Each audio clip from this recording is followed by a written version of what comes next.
Hi there, this is Adi. Welcome back to my channel. So today my video is about one of the backbones of the Indian Air Force called the MiG-21. This is an aircraft which has been much in discussion over the past few years. I wanted to, by this video, make certain about the contribution of the MiG-21 towards the Indian Air Force and the protection of the homeland that it serves in so proudly. The MiG is a short form for Mikoyan Gurevich. This is basically the combination of the names of two people called Artem Mikoyan and Mikhail Gurevich, who formed the MiG Design Bureau in 1939. They were pretty successful in making their first fighters for the Second World War, called the MiG-1, the MiG-3 and the MiG-9, which came towards the end of the Second World War. The MiG has been producing various numbers of aircraft over the years, and it is one of the largest producers of aircraft in the world today. Fighter aircraft, I mean to say. The MiG-21 is a continuation of the Soviet-era jet fighters of the 1950s and the 60s. The MiG-15 being a subsonic fighter that they had used during the Korean War, the MiG-17 during the Vietnamese War,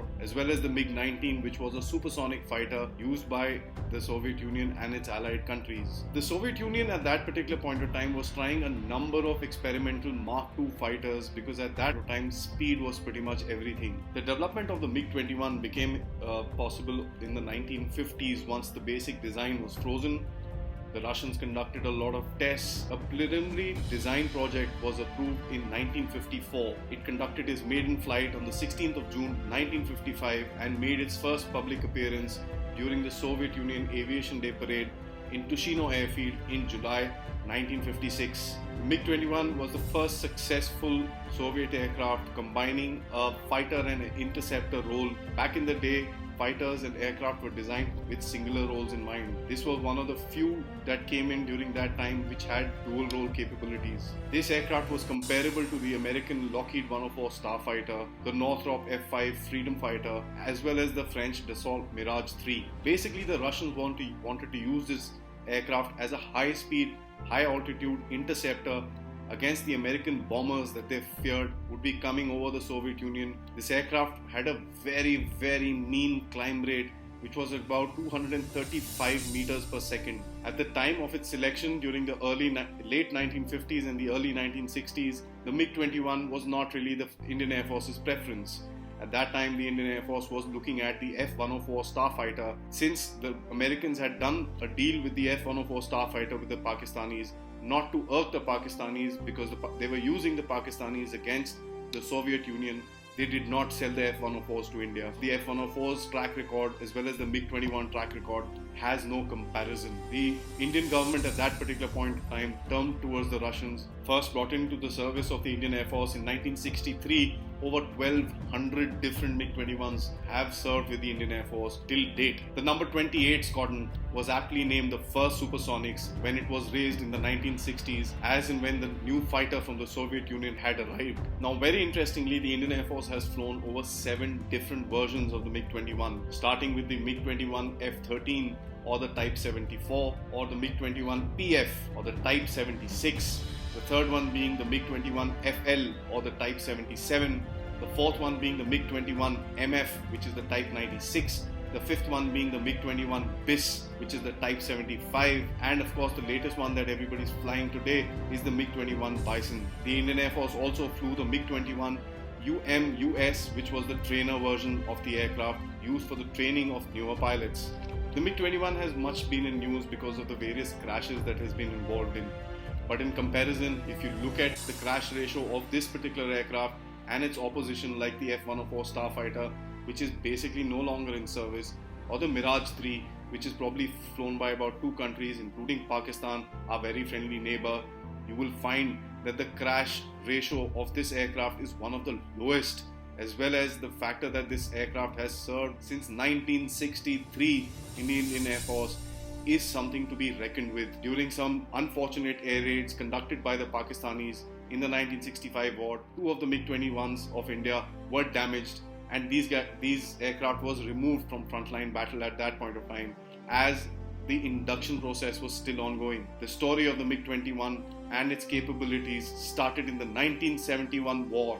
At the start of the hostilities on December the 3rd, 6 squadrons of the MiG-21 Type 77 were in operations between the eastern and the western sector. Now, these aircraft, by the end of the hostilities on the 16th of December, had taken a toll of 4 F-104 starfighters, 2 Chinese-made F-6s, an F-86 Sabre, a C-130 Hercules of the Pakistani Air Force, apart from the ground attack missions that it had conducted.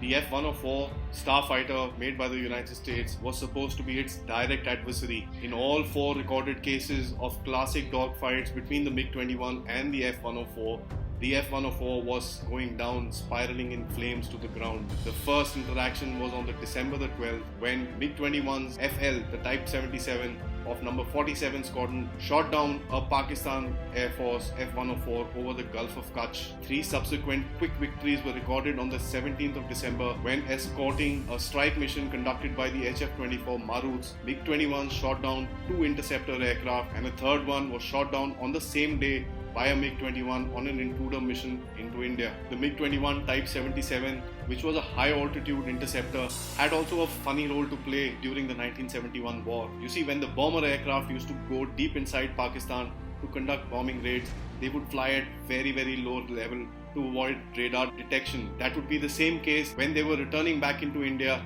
Indian radars would not be able to pick them up. So MiG-21s used to fly at an altitude of about 9 kilometers, trying to spot these Canberras or the other strike aircraft coming back in from Pakistan after a raid, and relay messages from this aircraft to the air traffic controller for the controllers to be able to get the strike aircraft back safely onto the ground. In the eastern sector, number 28 Squadron, which was the first supersonics, was termed as the runway busters for their attacks on the Tezgaon Pakistan Air Force base.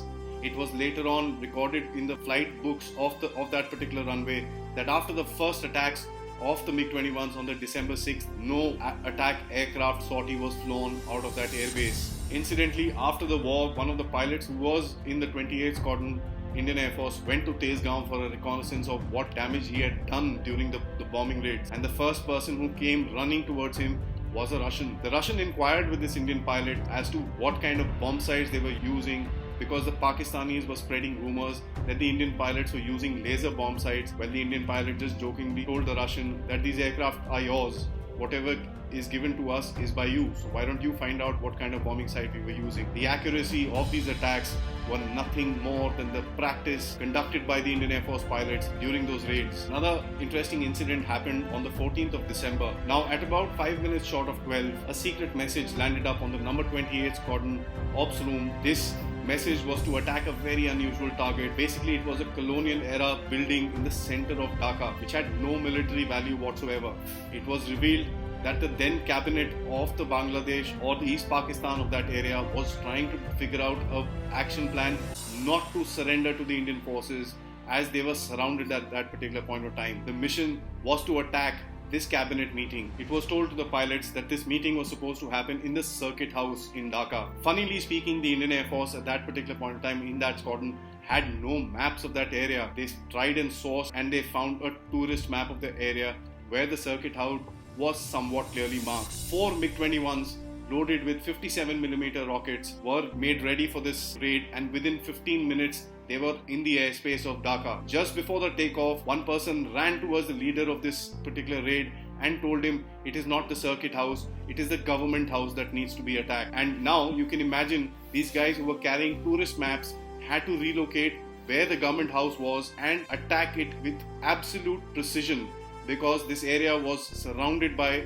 civilian establishments and they did not want to hit any of the civilians to cause collateral damage. Inside this government house, the Pakistan's cabinet of that time, led by A.M. Malik, was having a meeting to figure out how to avoid a complete surrender of the eastern Pakistan province. Now the meeting in the house started, and just then the roar of 4 MiG-21s came overhead, and the MiG-21s targeted the house precisely, sending rockets through the window of the room where the meeting was happening. The governor and the other people were so shocked by this incident that they literally wrote a resignation on a piece of paper denouncing all their ties with the Western Pakistani government. He then took refuge in the Intercontinental Hotel in Dhaka under a UN flag. The MiG-21s took part in many battlefields For example, the attack at Badin, as well as flying top cover for the bombers who were going in and coming out of Pakistani air bases. In the Kargil war, the MiG-21 was used very successfully again in the roles of ground attack as well as top cover. Some MiG-21s were also used in the photo reconnaissance missions. A similar mission was being flown by then Squadron Leader Ajay Ahuja, Veer Chakra, from the 17th Squadron, the Golden Arrows. This was a photo reconnaissance mission where he had gone to check the Pakistani movements in the Kargil sector. At the same time, Flight Lieutenant Nachiketa, who was in a MiG-27 on a ground attack role, had an engine flame out, and he gave out a distress call telling everybody around in the airspace that he was ejecting. Just to check on the location of Flight Lieutenant Nachiketa, Squadron Leader Ahuja maneuvered his aircraft to keep a tab of his colleague. By doing this, he had exposed himself to the shoulder-fired man pads, which were basically man-portable air defense systems which were firing the FIM-92 Stinger missiles. This missile was fired towards Ahuja and he unfortunately got hit. His aircraft was uncontrollable and his last communication read, and I quote, "Hercules, something has hit my aircraft. The possibility of a missile hit could not be ruled out.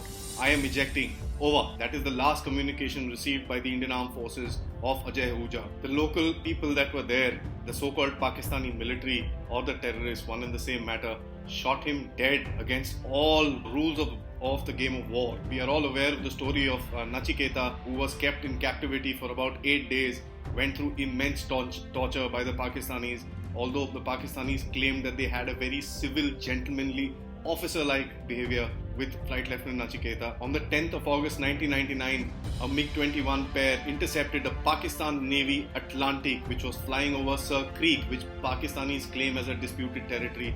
None of the sort. This aircraft was shot down well within the international border inside Indian territory, and 16 Pakistan Navy personnel on board died in that particular incident. Now recently, last year, when Indian Air Force MiG-21 shot down an F-16 belonging to the Pakistani Air Force, though they denied the entire incident, but we all know what the truth is. What had happened was, on the 27th of February, an Indian Air Force Sukhoi and a MiG-21 engaged an F-16 in a dogfight maneuver called a defensive split. This was done to trap the F-16 between both the aircraft. The F-16 was forced to flee.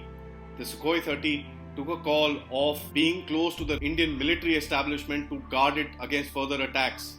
The MiG-21 was flown by Wing Commander Abhinandan Varthaman, Veer Chakra. He chased this particular aircraft deep down into Pakistan territory and shot him down. Unfortunately, his aircraft also was attacked by another F-16 which was in the area, who shot him with an AMRAAM missile. Again, the Pakistanis claim that this missile was never fired. There is enough evidence to prove that the F-16 was used in this particular combat and that missile was fired. Abhinandan was kept there for the next couple of days and repatriated due to the pressure created by India on the international community as well as on Pakistan to do the right thing for once.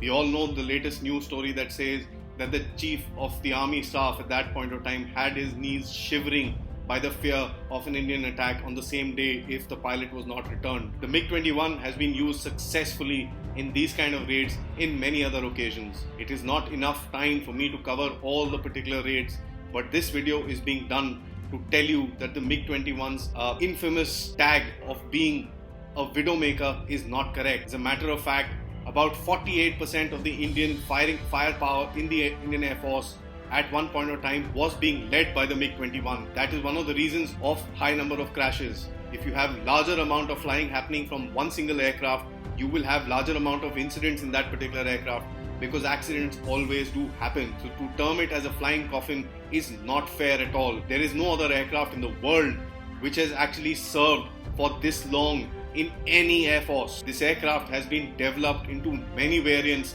as I had told you before, and has been the backbone of the Indian Air Force for the longest time. This aircraft was supposed to be replaced by the LCA Tejas, but due to the evidentially delay, this aircraft is still in service and is flying hard, being upgraded day and night and taken up into the air in the defense of this nation by our brave pilots. It is another point to remember that the MiG-21 has been in the forefront of every battle fought in this country since the time it came into service in 1963. Slowly but surely, the MiG-21 will get faded out and will go into history books like many other great aircraft of the Indian Air Force, like the Canberras or the Hunters. But the story of MiG-21 will live forever in the hearts of the pilots who flew them day in and day out, protecting this great nation. Thank you for watching this video. Please do hit the subscribe button and the bell icon right next to it so that you come to know as soon as I put another video. Share a thought for our soldiers on the battle lines once a day, every day. Jai Hind.